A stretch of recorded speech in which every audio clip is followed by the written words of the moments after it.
Izzy, did you see the document Cap was putting together about it all? There's having a bad tournament match, and then there's completely fumbling the fallout in front of everyone. What should have been a simple, bad game move on moment somehow exploded into a full-on PR spectacle starring Zazzastacks and her ride-or-die boyfriend, K Plunk. And when I say ride or die, I mean this man is drafting Twitter essays and cracking open Google Docs like he's building a courtroom case no one even asked for. Izzy, did you see the document Cap was putting together about it all? Rage bait for more views? I'm not a rage baiter, bro. I'm not a rage baiter. He tweeted it? Yeah.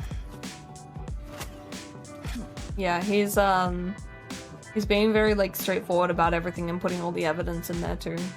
He's actually... Cap has a lot of experience writing good documents like that, so... W Cap. It's been weeks since that tournament went down. Most people would have taken the L, logged off, and focused on the next event. Not him.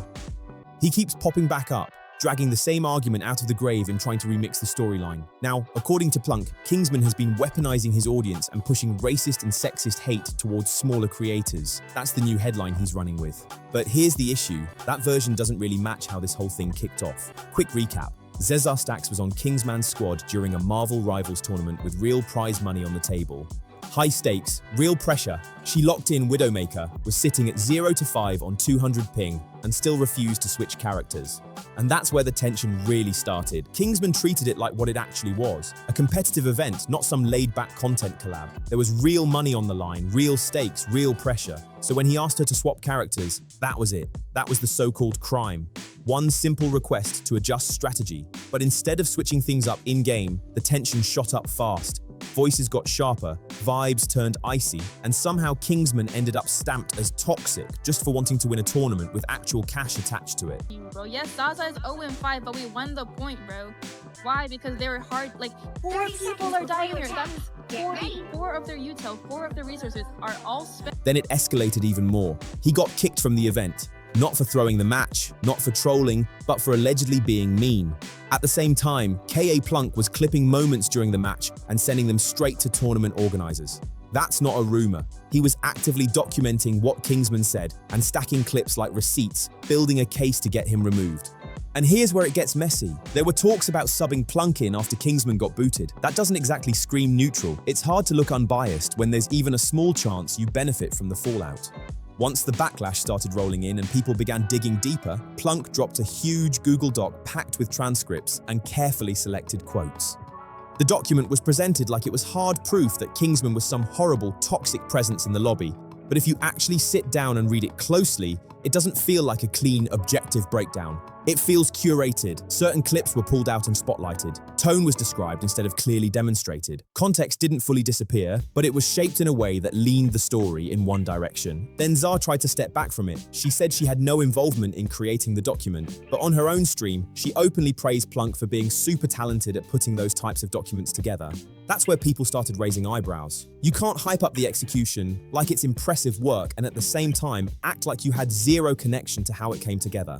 That disconnect is what made the whole situation look even more calculated. Understand? No, it's Well, not. you've been making Get me play shit, him! of course I'm gonna How play. do you not Wait, see the wait, problem right now? When the backlash got louder and the heat turned up, both of them locked their accounts and went private. Their online presence shrank overnight. For a minute, it actually looked like they realized stepping back was the smartest play. The noise slowed down, timelines cooled off, and people started to move on. But then Plunk came back, and not quietly either. In his latest tweet, he admitted it would probably be smarter to stay silent, but claimed that saying nothing would be dinger. So instead of letting it fade out, he fired it right back up. This time, accusing Kingsman of weaponizing his viewer base against smaller creators just because he disagrees with them. That word, weaponizing, is heavy. It implies intent. It implies a plan. It paints a picture of someone deliberately sending their audience after people. But here's the thing. There isn't a single clip of Kingsman telling anyone to attack anybody, not one. In his original video addressing the drama, he clearly told viewers not to send hate to anyone involved. That disclaimer is on record. I was kicked out from a $40,000 streamer tournament, and I was removed from it. Now, do not harass anybody you see in this video. So how does that become weaponization. Plunk's angle seems to be that when a bigger creator speaks publicly, their audience will automatically fall in line with their take. And that assumption is where this whole debate gets complicated. In other words, if Kingsman speaks up to defend himself and some viewers end up agreeing with him, that alone gets labeled as reckless. That's the standard being pushed. But think about how strange that sounds. By that logic, bigger creators are supposed to stay silent anytime they're accused of something, just in case their audience sides with them. That assumes viewers don't think for themselves and just copy whatever opinion they hear.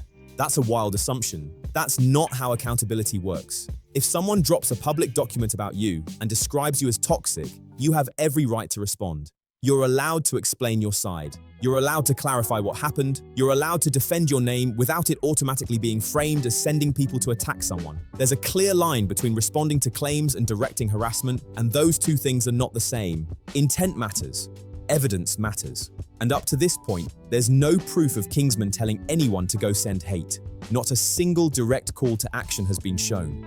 What makes this whole situation even more ironic is that Plunk is accusing someone else of dragging the drama out, while he's still tweeting about it weeks later. He's calling out platform influence, yet he's actively trying to steer public opinion himself. That contradiction is hard to ignore. Every new post keeps the story alive. Every statement reopens the debate. And the original issue was never that layered to begin with. It was a competitive tournament with real money involved. One teammate was struggling and didn't want to switch characters. Another teammate wanted to win and got frustrated. That's the core of it. The long documents, the claims of being targeted, the weaponizing narrative, all of that came after the match ended. Instead of admitting that asking for a character swap in a high-stakes setting can be reasonable, the conversation spiraled into this months-long war over tone, influence, and follower counts. And at some point, you have to question the objective. Is this really about accountability, or is it about controlling the story? Because constantly reviving the situation doesn't solve anything. It just keeps attention locked in a loop. If staying quiet truly would have been the smarter move, then the smartest play was actually staying quiet. You're so right about that. Calling it weaponizing a platform while tweeting to your own audience is a bold angle, especially when you know your words will shape how your followers see it. That double standard is what makes people pause and look twice. They'll see his tweets and react. That's just how the internet works. And no, the audience might not be massive, but that's not the point. The principle stays the same. When this whole tournament situation first went down, Kingsman wasn't some giant creator with a huge mob behind him. He was actually smaller than several of the people criticizing him. So this whole narrative about a powerful platform crushing tiny creators, that feels like revisionist history at best. What Plunk is really doing is wrapping avoidance in fancy language. Instead of sticking to what actually happened during that tournament, he shifts it into a big, abstract debate about internet ethics. Now it's suddenly about influence, power, and responsibility. It sounds intellectual, it sounds layered, but strip it down, and it's not that deep. Because at its core, this didn't start as a philosophy class. It started with mid-match clips, messages to organizers, and a detailed Google Doc meant to shape how people saw the situation. That's the timeline. Turning it into a grand discussion about platform theory doesn't erase that foundation. Then he says, Kingsman has seen the power and influence he has over his viewers, that some of them flood chats with vile, racist, and sexist views despite him telling them not to, and claims Kingsman keeps targeting creators who supposedly don't have the platform to defend themselves. He calls that beyond disgusting. But here's the contradiction. He admits Kingsman told people not to send hate. That part is clear. Yet in the same breath, he still holds him fully responsible for what random viewers choose to say. So Kingsman is publicly condemning bad behavior, but somehow secretly accountable for it at the same time. That logic collapses under its own weight. You can't argue that someone clearly told their audience not to harass others and then ignore that fact because it doesn't fit the narrative. That's not a strong argument. That's just shifting responsibility to keep the blame where you want it. Every large creator has unhinged viewers. Every public figure has people who say reckless, offensive, or extreme things in their comment sections. That doesn't automatically mean they support it, control it, or are directing it like some remote-controlled army. If that was the rule, nobody over 50,000 subscribers could ever speak again. All it would take is one random anonymous account typing something wild, and suddenly the creator is accused of weaponizing their platform. That standard falls apart fast. And then there's this idea about targeting small creators who can't defend themselves. Let's slow that down for a second. Kingsman didn't randomly wake up and go after smaller creators out of nowhere. He responded to public accusations that played a role in him being removed from a paid tournament. He responded to a detailed Google Doc that described him as toxic. He responded to clips that were shared and interpreted in a certain light. That's not hunting someone down. That's responding to claims that directly affected his reputation. Also, when this first happened, he wasn't some massive online force. He was the one being clipped. He was the one being reported to organizers. The power dynamic wasn't as one-sided as it's being framed now, and here's where it gets even more confusing. Plunk says, "Take it from me as someone who has lashed out very recently." So he openly admits he lashed out. He acknowledges that behavior. Yet Kingsman, who made one structured response video and included a disclaimer telling viewers not to send hate, is labeled the truly disgusting one. That contrast is hard to ignore. At the end of the day, the core event is simple. Kingsman made a video explaining why he believed he was wrongly removed from the tournament. That's the starting point. Everything else is layers added on top. He said it clearly at the start of his video. Do not send hate. He showed the clips. He added context. He explained his side. That was the entire move. But when the internet didn't line up behind Plunk and the girls the way they expected, the storyline started shifting. Suddenly it's about influence. Suddenly it's about imbalance. Suddenly it's about bullying and weaponized audiences. That feels less like new information and more like a rewrite. It seems like they assumed Kingsman would just fade into the background after getting removed. They assumed the clipping campaign would hold up without pushback. They assumed no one would look closer. But when public opinion didn't go the way they planned, now the framing flips. Now they're the underdogs under attack.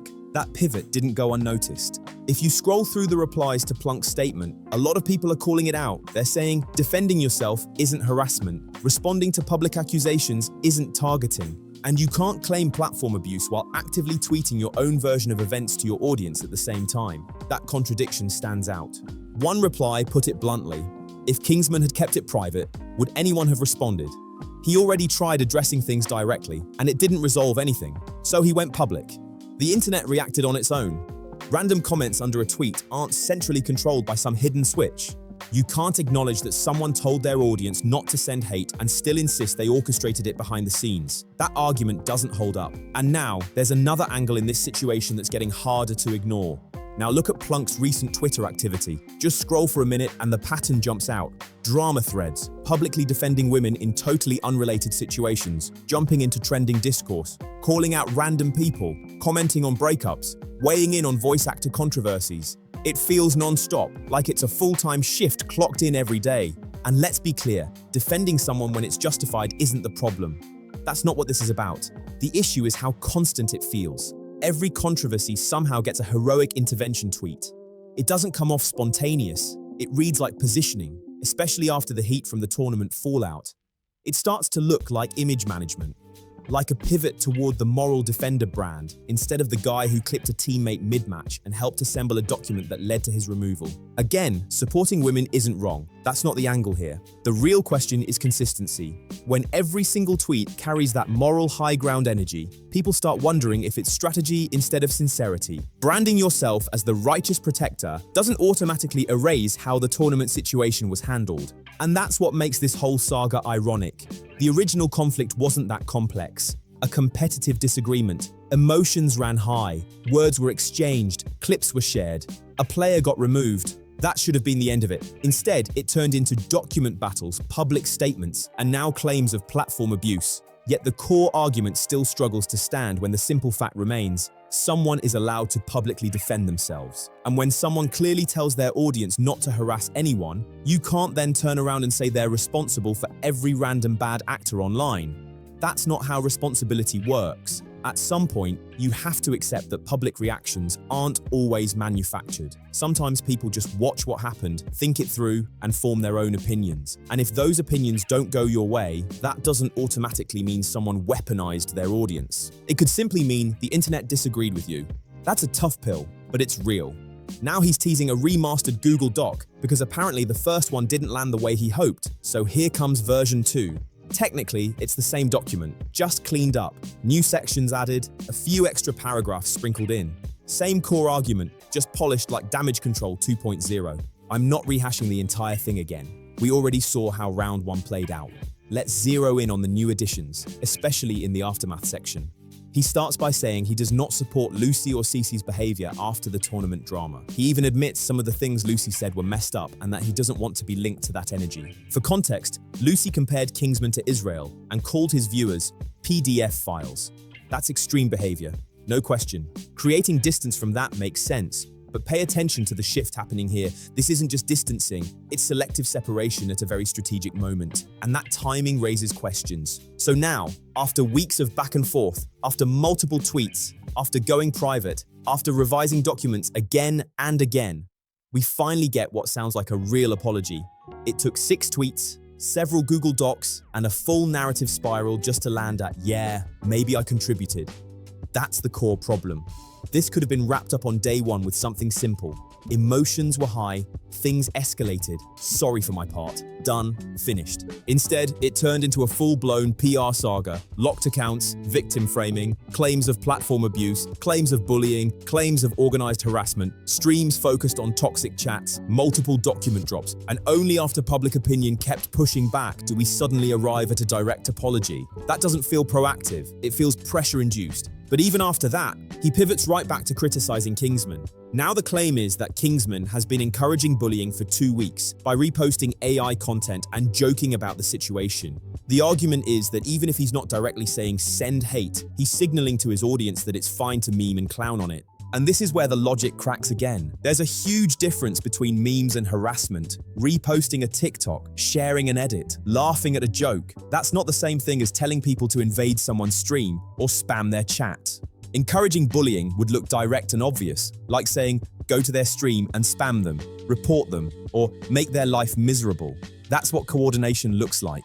Blurring the line between internet jokes and organized harassment stretches the definition so wide that almost any public response could be labeled harmful. And when definitions get stretched that far, the argument starts losing its weight. That didn't happen. Reposting a W-Vibes meme is not a coordinated hate campaign. It's internet culture. Drama turns into jokes. Jokes turn into memes. That's how online spaces function. If the standard becomes no one can joke about a public situation without it being labeled bullying, then nobody can comment on anything ever. That's not realistic. He even points to specific images as proof. One is obviously a photoshopped meme. Another is clearly labeled AI. And somehow that leap gets made. Meme plus AI equals orchestrated harassment. That connection just isn't solid. You can't blur the line between jokes and abuse simply because you don't like being the subject of the joke. Those are 2 very different categories. Here's the uncomfortable truth. When you publicly escalate a conflict, publish a detailed document, and frame someone as toxic in front of thousands of people, you invite public reaction. And public reaction is unpredictable. Some of it will be thoughtful, some of it will be messy. That doesn't automatically mean it's coordinated behind the scenes. He keeps repeating that Kingsman is signaling it's okay to meme about them. But memes by default are not harassment. They're commentary, they're satire, they're how online communities process drama. Now, if the argument was memes can sometimes create an environment that encourages negativity, that's a deeper and more nuanced discussion. But that's not how it's being framed. It's being framed like reposting a TikTok is the same as directing abuse. That's a stretch. And somehow, after all these layers, the documents, the tweets, the accusations, it keeps circling back to the same starting point. A competitive tournament. Real money on the line. Kingsman wanted to win. Zar was underperforming and refused to switch characters. Tension rose. Emotions flared. That was the spark. Everything else came after. Clips got shared. A Google Doc was published. The story spread fast. Then when public opinion didn't land the way Plunk and the others expected, the tone shifted toward victimhood and claims of platform abuse. That pivot is exactly why people aren't buying this latest remastered version. It still dances around the most basic truth. This situation exploded because it was handled badly from the jump.